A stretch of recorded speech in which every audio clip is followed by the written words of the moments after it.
Bwana ndugu bwana michezo, tunaweza kusema sasa huyu refa ananongwa na timu za Tanzania. Tunaweza kusema hivyo kwa sababu haiwezekani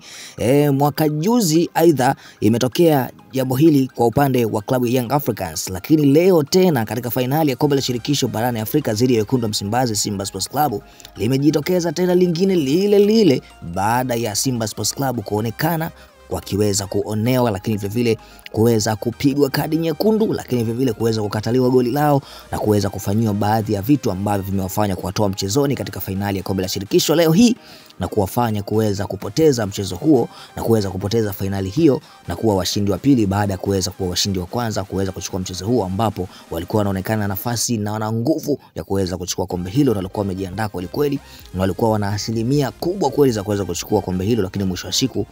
kuweza kuambulia doro na kuweza kuambulia kuvaa medali. Hili ndio tunaweza kulisema kwa mwamuzi huyu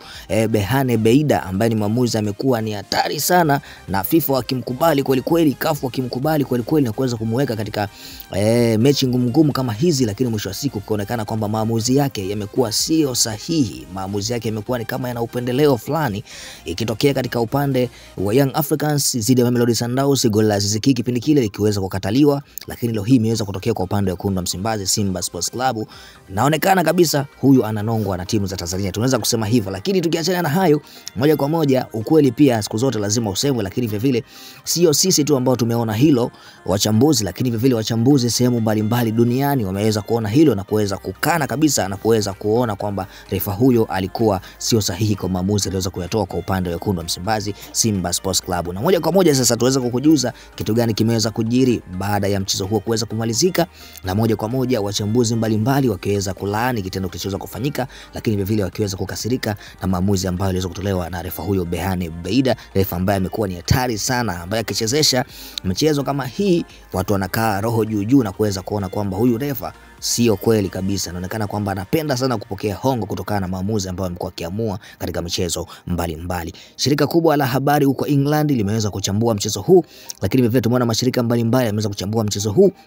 Moja kwa moja kilichoweza kujiri ni kwamba Simba Sports Club kuweza kuleta gumzo huko England baada tu ya mchezo huu kuweza kumalizika, lakini vile kuweza kuleta gumzo huko Morocco baada ya mchezo huu kuweza kumalizika na RS Berkane kuweza kubeba ubingwa na kuendelea kujiandikia historia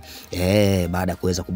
kubeba ubingwa mara 3 sasa na kuweza kulingana na Esperance de Tunis. Moja kwa moja tukujuza kile kilichoweza kujiri. Kabla tujakujuza tukukumbusha tu kwa mara kwanza unajiunga nasi, basi tukuombe kuchukua muda wako na kubonyeza maneno yaliyoandikwa subscribe ile kwa chini ya video hii, lakini vile utabonyeza alama kengele kutoka pembeni yake ili wa kwanza kupata taarifa zetu kila zinapotoka, lakini vile uwe mwanafamilia wa channel hii. Lakini vile tukushukuru wewe ambaye tayari ushachukua muda wako na kubonyeza maneno hayo yaliyoandikwa subscribe. Asante sana, asante kwa kuwa nasi. Endelea kupata habari moto ambazo ni za ukweli na uhakika kila zinapotufikia, na sisi tunakujuza kwa muda muafaka kabisa. Na tukiendelea kukujuza kile kilichoweza kujiri ndugu na michezo, baada ya fainali ya kombe la shirikisho kuweza kumalizika siku hii leo, Simba Sports Club kuweza kupoteza nyumbani katika uwanja wa Amani Zanzibar, na mwisho wa siku kuwafanya kuweza kuwa wanyonge ambapo walikuwa wametarajia kuweza kuchukua kombe hilo na kuweza kuandika kwa mara ya kwanza historia kwa kuweza kubeba kombe la shirikisho, lakini vile kuweza kuitangaza Tanzania kwa ukubwa zaidi baada ya kuweza kubeba kombe hilo la shirikisho na kuwa ni timu ya kwanza kubeba kombe hilo la shirikisho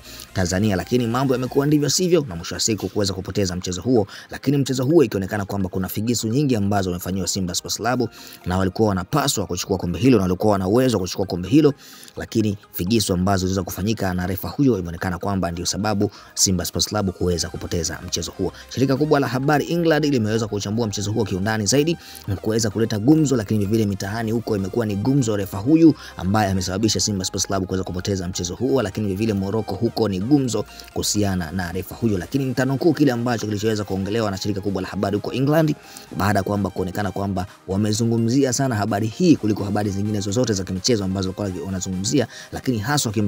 kimzungumzia refa huyu kutokana na maamuzi ambayo aliweza kuamua. Moja kwa moja na nukuu kile ambacho kilichoweza kuongelewa, moja kwa moja wakiweza kusema kwamba mchezo wa finali ya kombe la shirikisho umeweza kumalizika, lakini ukiweza kutazama kiundani zaidi utapata kugundua kwamba kuna makosa mengi yameweza kufanyika, lakini imeonekana kwamba